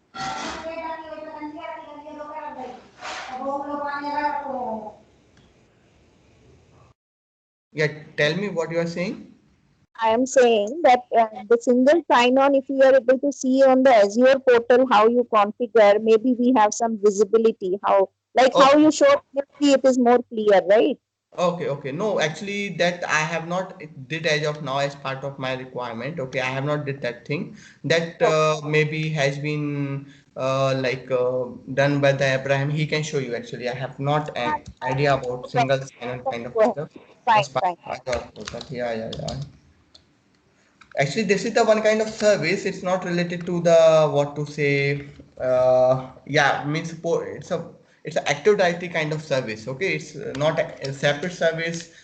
Means it's one kind of implementation of the Azure Active Directory. You have to understand that thing. Okay, okay. We can show you, no problem. Okay, means uh, Abraham can show you his on-premises setup. Actually, my is banking domain, so I am not able to show you. I have some restrictions, ठीक but है, no. yeah. But as of now, I can tell you, like as per my understanding, the single sign-on kind of application he has been implemented using the Azure Active Directory, but single sign-on kind of service you may not able to find out over the portal. Okay, it's single sign-on is the implementation, not a service. Okay. Oh, yeah. Okay. Come to the multi-factor authentication, guys. So I already Uh, explained. Yeah. My lucky, you was asking some. Yeah. Please. yeah. Actually, I was asking that Uh-huh. if I have if I need to create a multiple Azure Active Directory, Uh-huh. so should we able to create should we able to create in the same subscription, or we have to create a multiple subscription, then I will be able to create multiple Azure Active Directory. Okay. See, if you see here, we have the Azure Active Directory. Okay, I just would like to show you here directly. No need to assume the stuffs here. Okay, if you see, this is the Azure Active Directory. Here we having. Okay, as part of any new Azure Active Directory, you know the things are not going to be created independently without any kind of subscription. Okay, so yeah, Azure Active Directory can have the multiple subscription. You can have the multiple ADs also, but yeah, definitely we would like to have the Active Directory as part of our subscription plan as well. So why you would like to purchase multiple means I already told you Active Directory is available as part of your service plan, as part of your subscription. Then how exactly you are going for the separate means why you will spend extra money for your Active Directory only, right? You will spend money over the subscription. Subscription will provide you the facility to have the Azure Active Directory. You are getting my point, what I'm trying to say, Mayank? Mayank. No. Okay. Let me tell you what I'm trying to say here, Mayank. I'm saying the Azure Active Directory kind of facility you are going to get as part of your service and subscription, right? Okay. So Yes. if you are having the subscription, automatically you are getting the facility as part of your Azure Active Directory. So why you would like to have the means separate subscription for the Active Directory only? It's an existing subscription. You can have multiple subscription. As part of multiple subscription, you can have multiple uses of the Azure Active Directory, but you are not going to purchase dedicated subscription for the Azure Active Directory only. You got my point? Okay, but the point is that when I create Azure Active Directory in the Mm-hmm. same subscription, Mm-hmm. then I have neither I have permission to create a user under it, and the thing is that neither I can create any resources without any subscription. If I have multiple Azure Active Directory, Uh-huh. then it's pointless. If you have multiple Azure directory, it's a pointless. Means I'm saying you're not dedicated going to purchase the subscription for the Azure Active Directory only, right? I'm saying you may have the couple of subscription. Based on those subscription, you can have the Azure Active Directory. And if you're talking about you're not able to create any particular user, it's all about your access. If you don't have the access, you cannot create the users. You cannot have the Azure Active Directory. So you should have the access first of all. No it's come मेरे कहने का मतलब ये है कि Uh-huh. Suppose मैंने एक account बनाया माइक्रोसॉफ्ट का, ठीक है, उसके अंदर मैंने सब्सक्रिप्शन लिया तो मुझे एक डिफॉल्ट डायरेक्टरी मिलती है जो हाँ उसके हाँ, अंदर मैं रिसोर्सेस क्रिएट कर सकता हूँ, राइट? राइट राइट राइट क्योंकि वो किसी ना किसी टेनेंट से जुड़ा हुआ है। Right right right right right. लेकिन अब सपोज मैंने डिफॉल्ट जो मेरा अकाउंट है उसके अंदर एक और मैंने टेनेंट क्रिएट किया या फिर अज्योर एक्टिव डायरेक्टरी क्रिएट की, हाँ हाँ हाँ, तो वो भी एक किसी ना किसी टेनेंट से जुड़ा होगा, राइट? मतलब सब्सक्रिप्शन से जुड़ा हुआ है, ये बोलना चाहते हो, राइट? हाँ या हाँ हाँ हाँ, हाँ हाँ सब्सक्रिप्शन से जुड़ा होगा। हाँ हाँ अब वो अज्योर एक्टिव डायरेक्टरी तो मैंने क्रिएट कर ली, लेकिन हाँ, जब तक मैं उसमें किसी सब्सक्रिप्शन को ऐड नहीं करता तब हाँ, तक मैं उसके अंदर रिसोर्सेस क्रिएट नहीं कर सकता या यूजर्स भी क्रिएट नहीं कर रिसोर्सेज सकता। क्रिएट नहीं कर सकते और रिसोर्सेज को एग्जीक्यूट भी नहीं कर सकते, क्योंकि उसके लिए सब्सक्रिप्शन चाहिए, राइट? स्ट्रॉन्ग वाला हाँ सब्सक्रिप्शन, हाँ इसमें तुम पैसा खर्च कर सको। तो इट्स ऑल हाँ, about money, right? If you are going to have that money or subscription, then only you are going to create the resources, because creation of the resources also you need the subscription, right? Yes Yeah, that is the problem. See, we have seen last time also, any resource is not going to be created without subscription. Because if you are going to create the resources, if you are going to execute resources, how exactly Microsoft will ensure you are going to pay for that particular resource, right? So each and every source having the subscription, and based on the subscription only you are going to create. So without subscription, you cannot create the also. You got my point, Mayank? Yes. मेरा भी एक question और है कि हाँ हाँ, जो मेरा डिफॉल्ट डायरेक्टरी या डिफॉल्ट सॉरी मेरे पास दो अज्योर एक्टिव डायरेक्टरी है, तो जो जो डिफॉल्ट वाली अज्योर एक्टिव डायरेक्टरी है उसका सब्सक्रिप्शन या उसको मैं जो मैंने अभी क्रिएट की है, न्यूली क्रिएटेड की है, उसमें ट्रांसफर कर सकता हूँ क्या? सब्सक्रिप्शन ट्रांसफर करना चाहते हो? अज्योर एक्टिव डायरेक्टरी को ट्रांसफर करना चाहता हूँ, उसकी यूजर्स को ट्रांसफर करना चाहता हूँ। Better to have a separate subscription. Better to have with that subscription you will get the Active Directory access. So why you need to transfer? Means I don't think so there is any point of transferring your Active Directory to the new subscription. Yeah, you can transfer your resource. That's not an issue. As part of the thumb rule, you can transfer your resource. The resource may be your Azure Active Directory, so you can transfer it. No worries. But yeah, again, there is no point if you have not did anything major as part of your existing Active Directory. Okay. Yeah, so means you have to understand one ideology here. You can transfer your resource group also, you can transfer your resources also, but it's all up to you the way you have transferred or not. But definitely if you will increase your subscription within a available subscription, then that will be the better approach, right? You can upgrade your subscription. That is the best thing you can go for. Why need to purchase separate subscription? Better to upgrade the subscription, right? So if you will upgrade the subscription, resources attached to that particular subscription, and definitely you can do the activities as part of the subscription. You Okay. got my you got my point, or having any other doubt, or No, maybe little bit confusion? no, I got it. You got it? Okay. Okay. No problem. We can discuss offline also. If you're facing the issue, we can look into it and we can log in together and we can work on it. No worries, huh? Okay. So No, guys, nothing. I think you yeah. have anyways taken an action to show us later, right, how this configuration will work on AD because I'm not still able to visualize. Okay. Okay. So how exactly configure the AD Active Directory in case of the okay, Azure Cloud. You're asking for that, right? Huh, yeah. Yeah, yeah, that I will arrange with the help of Ibrahim because Ibrahim is much involved in such kind of activity. I will ask him actually. Let Okay. me call Ibrahim 2 minutes. Let me call him. Yeah, be in call.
Yeah, Tanya, are you able to hear me?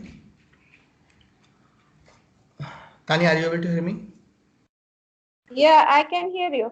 Okay, okay. So Tanya, actually, as part of aging and it's not required to look into those stuff, but no problem. I will ask Abraham to show you that kind of stuff. But as of now, you can look into this PPT. This will give you some visibility about the Azure Active Directory or multi-factor authentication as well. If you see here, we have the self-service kind of stuff where we can reset our username password. Okay, you can see here single sign-on kind of facility where we can have the logging for the different kind of services like software as a service. We have some services, we have some public clouds, we have some Office 365. So such kind of logins are possible with the help of single sign-on. So Azure Active Directory is one kind of sync which is happening between this kind of services or this services, like it's a on-premises kind of stuff. So you can have a communication. All the means it's a one point from where all the communication is going to be happen. All the identity is going to be verified, where you can have a one kind of connection between them, and the connection is nothing but the username password reset or single sign-on, where you can log into your Windows Server Active Directory, you can log into other directories, you can log into your all application with the help of such kind of stuff. This is the picture. Okay, so Yeah. okay, that means that we subscribe to the Azure AD and then both on-premise and cloud applications and server can get authenticated Azure AD only. Right. So it's actually you will never find out any explicit services happening. Like it's going to be validated from the background itself. Okay, so you are not going to observe the any specific service running in the front of you. Like they are going to say no, it's a Azure Active Directory. No, means it's a one kind of process which is going to be happen in the background, like while you were entering username and password. So that background, the query is going to the backend to the database, is checking, okay, this user exists in the database or not, right? The same kind of stuff is going to be happen in case of Azure Active Directory. Everything is going to be synced, everything is going to be cross-checked, verified, then only you will be able to log in. This is the thing. So this is the single point from where most of things are going to be managed, and they are going to be synced together.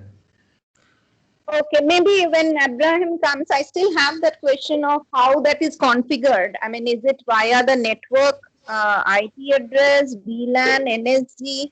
Like, how does it recognize different resources and service group that I was not able to connect? Understand, it may be, I'm not getting into the details of the administration, just in a high level picture mapping here. Yeah, but just I can say you like network security group is different, and this Active Directory is different. Like Active Directory is meant for the all kind of basic authentication. Okay, it's authentication only. It's not authorization. It's authentication only. Okay, that's fine. You can have a pattern mapping with the help of Abraham. Yes. Okay, sorry. Okay, so if I have an IP address of the server, we say https://192 dot whatever server, right? Then it throws up the login prompt, right? Yeah, right. Okay. Here I put the user ID and password, right? Right. This user ID and password, the resource what I am going to access, that is a server IP, will at the back end get authenticate through an AD. So that server Right. But in the traditional approach, it is only applicable for one website. But in case of AD, it is applicable for all the applications which are connected through AD. Okay. You can get more better visibility. Maybe he can show you. Actually, the problem is here, like his house construction is going on. Even I asked him keep himself free on Saturday, Sunday, but still work is pending in what we should do. Actually, lots of planning is also happening, right? So things are not being maintained in a proper way. But no worries, guys. We are always there to help you out. No worries, okay? Yeah. So. Okay, so how exactly the multi-factor authentication is working? So just I'm saying user ID, it may be very easy for me to understand what is your user ID. Okay, I can say second factor is your password, hopefully hard to guess. Yeah, so possibly user ID, I can get like your Gmail ID or from anywhere I can get to know your user ID, but yeah, password is hard to get, that's fine. But that can also be identify, or maybe that is the unique also. But the third factor is you have the phone with you, right? So you can have a OTP, you can have the verification with the help of SMS authentication or any. Nowadays one of the very famous thing is pop-up notification kind of stuff. If you guys, anybody having the American Express credit card? Mayank or Tania or Amla? No. If you having American Express credit card, now in the case of American Express credit card, you're not going to get the OTP. You are going to get the pop-up as part of your application. If your application has not been installed, it has not been verified, it has not been registered, then you are not going to do the transaction as part of your Bank of America. So there is no more OTP nowadays as part of Bank of America. Sorry, not Bank of America, American Express. Sorry, America. Okay, so American Express. I having the American Express credit card. American Express credit card having the issue. If you have the application, if you have your fingerprint, or if you know the pin, then only it is going. You are going to enter as part of your application, and you are going to authorize it. Then only it is going to be approved. This is also one kind of example of the multi-factor authentication. Instead of having the password, you're having the pop-up notification. Like you have seen while you are trying to log into the Gmail through laptop and your mobile is having internet on, you are getting pop-up in your mobile for the Gmail login, and you are getting some number, right? Out of 3 number, 1 number you are getting as part of your mobile, and you can validate that number as part of your Gmail login. So notification kind of stuff. So that is also comes under the multi-factor authentication. You got my point, guys? You may have seen in case of Google, right? Gmail login. Okay, so now come to the Azure security. So what do you mean by Azure security? So guys, here I told you in the very beginning, once you would like to migrate your data centers, on-premises data center to the Azure cloud, definitely you have lots of doubt related to the security. How exactly Microsoft is going to deal with your data, how exactly Microsoft data centers are secure enough, how exactly I need to trust them. Okay, so here if you see, Microsoft has been certified from different kind of institutes, or you can say the companies from where he got securities kind of certifications. Okay, the global level certifications are there, some certification related to your it's a certification related to the compliance and audit. They are following the standard, they are all using all the securities. So if you see some famous certificate like HIPAA, it is for healthcare domain. Without this certification, or without this kind of what to say, means it's a certification only, I can say. Even I work for the IBM Watson. As part of IBM Watson, I need to complete the HIPAA certification. Until I'm certified for HIPAA, I am not supposed to work as part of my healthcare domain. So like this, if you see the license G for FDA kind of food kind of application, so each and every sector needs some specific kind of certification, and cloud is going to be used widely for all those kind of areas. So definitely your cloud should be certified, they should follow all the standards, then only you can provide them services. So all those certification has been acquired by the Microsoft. Even some of the specific certification they are working on it, like criminal justice information system, defense information system agency, L2. So those are the services where your data will not be leaked, or if your data is going to be protected in a more better way. So even you are going to see one policy, GDPR kind of policy, okay, global data protection kind of stuff. So yeah, those are the compliance certificate which has been adopted by Microsoft, and Microsoft is working to get more and more audit compliance certificates, so the companies or the vendors can believe on their cloud security, and they can more move to the cloud. Okay, now physical security versus digital security. So I was talking about the 7-layer security.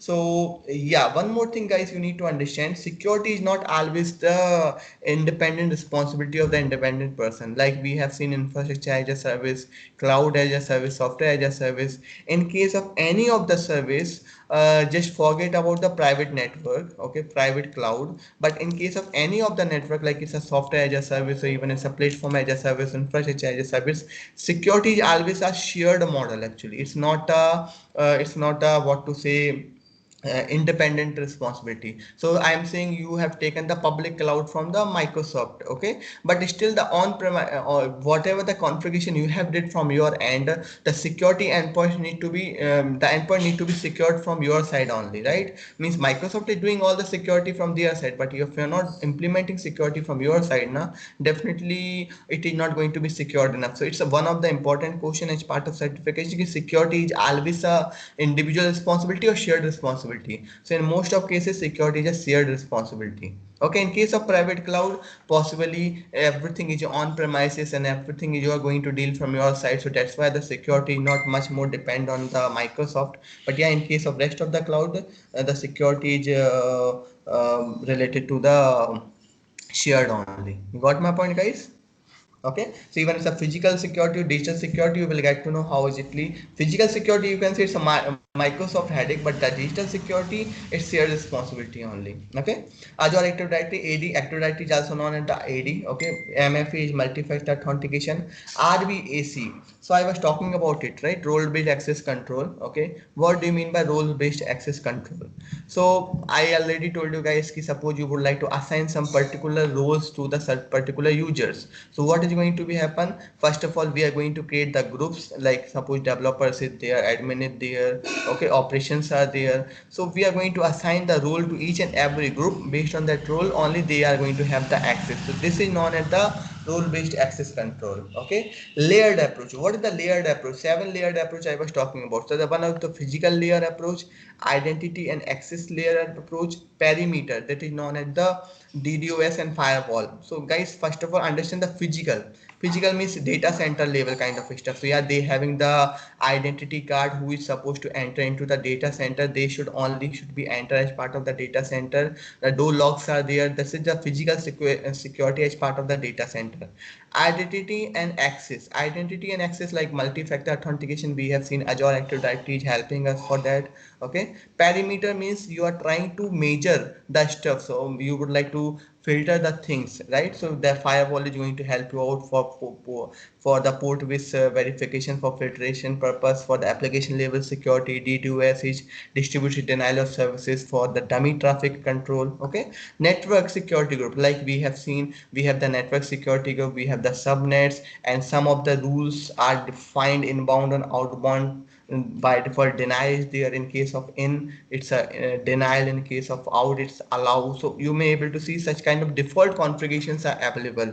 Okay. Compute, like you may see limit remote desktop access and Windows update. So what do you mean by compute? Like your virtual machine is not always available directly. It is available after couple of layers. Like we have firewall, then we network security group, then we have load balancer. As part of load balancer, we are having the private IP addresses, public IP addresses, and request is going to web servers, then it's going to application servers, then it is going to the database servers, or in between that you have the computer source, like application servers are running on the some computer source, right? So those securities are going to be maintained. Application API management, we already have seen like, yeah, those kind of APIs which need to be managed and which is going to help you out for the more software development for the business communication purpose, that is application level security.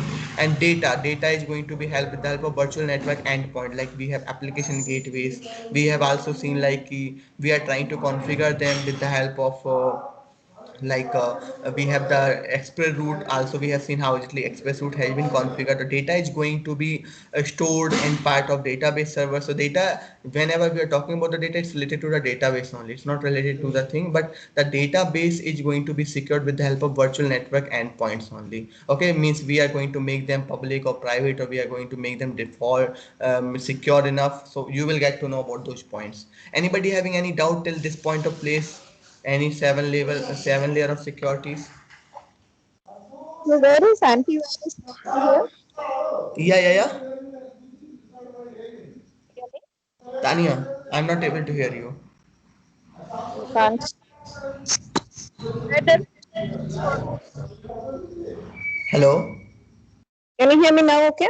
Yeah, I'm able to hear you now. Tell me. Where does antivirus fall here? The data or the compute? A Data and desktop antivirus support. desktop. Okay, limit remote desktop access, right? You're talking about it, right? I'm referring to the antivirus, say semantic antivirus. Okay. Where does It's a it's a network security kind of stuff, you can understand. Or you can perimeter kind of security, because anyhow the antivirus is going to work like a firewall to not have any kind of bias as part of your system, right? So parameter kind of stuff, you can understand. okay? Yeah. Okay, so till this point time place, everybody is comfortable enough. Yeah, we are going to look into the lab sessions, but as of now, as part of your AG 900 training, see, we are covering more and more, means which are not even going to be asked as part of AG 900, but yeah, we should have some basic understanding about the cloud concepts. So yeah, you guys have understand those 7 layers, security layers, and RBAC. RBAC is also very famous for providing the access. Okay. So till this point of time, we have covered slide number 145. Anybody having any question here? Would like to ask any question here? Lucky, Yeah. I would like to share with you a, a screenshot which is related to Azure Active Directory, Okay. and and in that screenshot Uh-huh. some statement are there. Okay. So you have to just answer them that that is true or false. Yeah, sure. Actually, No actually problem. I'm actually I'm little bit confused, Uh-huh. so that's why I'm asking you. Okay. Sure. Okay, sure. I will do that. So, guys, I will try to have first of all Abraham available tomorrow. Okay, I will tell him strictly like we are waiting for you, but you're not available, so better to have availability. Okay, and on top of that, okay, here only you would like to get the visibility. Okay, that's good. Okay, so each of the following statements select yes if the statement is true, otherwise select no. No, each correct point in a okay, area. Identities stored in on-premises Active Directory can be synchronized to the Azure Active Directory. Identities stored in Azure Active Directory, third-party cloud services, and premises Active Directory can be accessed Azure resources. Azure has inbuilt authentication and authorization services that provide the secure access to the. Okay. What should be the means you are asking any one of them wrong? No, no, What is no. These are three statement, okay? and for each statement, you have to tell that it is correct or not. Okay, it's a correct or not? You are asking that question, right? Yeah. Okay. So first of all, if I talk about the first statement, identity stored in an on-premise Active Directory can be synced to the Azure Active Directory. Yeah, so we have seen Azure Active Directory is a common place where we can have the sync between them. Okay. Uh, Azure had the inbuilt authentication and authorization services that had the secured access to the Azure resources. As per my understanding, all three are right. Yes. Yes. Yeah. Actually, I didn't understand the second one. Second Why? one. Yeah. Identity stored in the Azure Active Directory AD, third-party cloud services on premises. Active Directory can be used to access the Azure resources. See, we have seen one diagram. If you see here, Mayank, if you see here the diagram, okay. If you see this diagram, let me come to the diagram. Yeah, this one. See here.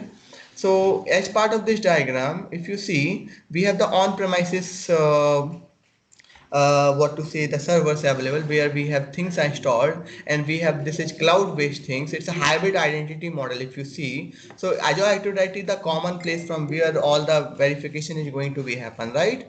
So it's possible. It's a even the third party is also going to be attached, and they are also going to be available for the verification authentication. It's again depend on how exactly you have configured. Okay. Okay.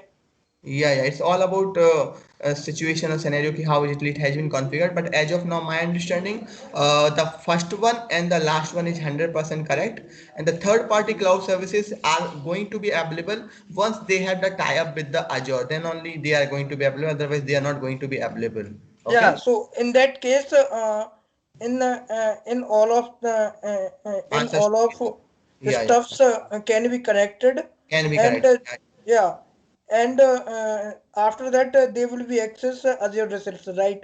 Right, right. Means most of cases Azure Active Directory is available very commonly. It can be synced with any of the applications, and it have no issues, no problem at all. So yeah, that is the advantage in case of Azure Active Directory. Yeah. Actually, this question I have seen in many websites, Okay. and Udemy also, Okay. What and was the answer in Udemy? actually I'm confused due to answer because of in every website and even Udemy Mm. um, answer is different. Okay. In Udemy also answer is different. Yeah, yeah. Okay, okay, okay. So So that's I didn't know what is the correct answer. yeah, That's correct why. answer. Yeah, correct answer. If see, it's not like this key. You must have only one answer or two answers. It's about okay, what is your understanding and what should be the answer. So all can be yes or all can be no. It's about your understanding, right? So in case of first, I'm 100% sure. Okay, it's going to be sync enough. Okay, because the if you see all are talking about the on-premises anyhow anyway. If you see here, the first one and the second one talking about the on-premises kind of stuff. It can be yes, no problem, Mayank. Even see, it's a small question, small answer, so no need to worry about it. Okay. Okay. even that much means a single, see, you cannot score 100%, that is for sure, right? They will not allow you, they will get some difficulty level and some confusion level, but it's all about the configuration, how exactly it has been configured. Even the same thing I was talking about to what to say, Tanya also, okay, like the till what level of the things has been configured, it's up to them. Yeah. Okay, so in case of second, it's a no. Yes, yes. Okay, okay. So that's why actually I didn't understand why it is no. Why it is no? I Yeah. So if it's talking about a third party application, see, if you observe here, they are talking about the third party cloud services. Third party cloud services like AWS I'm talking about, right? And means, you understand, third party means AWS I'm talking about. Nowadays, in case of AWS, inter-cloud communication is happening. We are using Active Directory to secure the stuff. You're understanding my point? Okay. Inter-cloud communication nowadays is going to be happen, or the most preferable solution for inter-cloud communication is nowadays AD. So if they are saying no, I'm not damn sure how exactly they have configured, but yeah, nowadays it's very famous, and Azure Active Directory is being used as part of cross platform identification purpose, cross cloud. Okay. Guys, so Okay. let's connect tomorrow and I will try to have Abraham available. Okay. So even we can do one thing, one of the best thing what we can do, as of now, as per our understanding, as per our knowledge, we can proceed further, not in depth, but yeah, that kind of knowledge will be more sufficient for you as part of the AG 900. So if Abraham will be available or may not be available, that's not an issue. But yeah, we can go through each and every slide and we can try to cover out each and every topic from our side. On top of that, you guys having the PPTs with you, who don't have, just let me know. Just keep your doubts ready. We will make Abraham available and you can just have all the doubt cleared. So just keep your doubts ready with you. Okay, we can proceed further because we cannot delay anything, because if Abraham not available, definitely I was having some task today, but yeah, due to Abraham was not there, that's why I have taken the responsibility to proceed further, because this is the only weekend we get the chance to connect with each other, right? If we will lose it, then how exactly things are going to be worked out.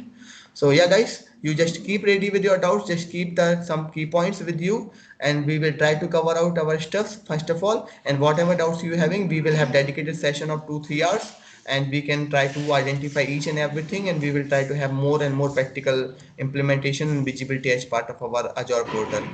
That seems good, guys. Yeah. Yes. Yes. Yes. Okay, Amala. So yeah, Tanya. So we can drop off today. We are going to connect again tomorrow by 5 o'clock evening, and we'll try to cover that. Okay.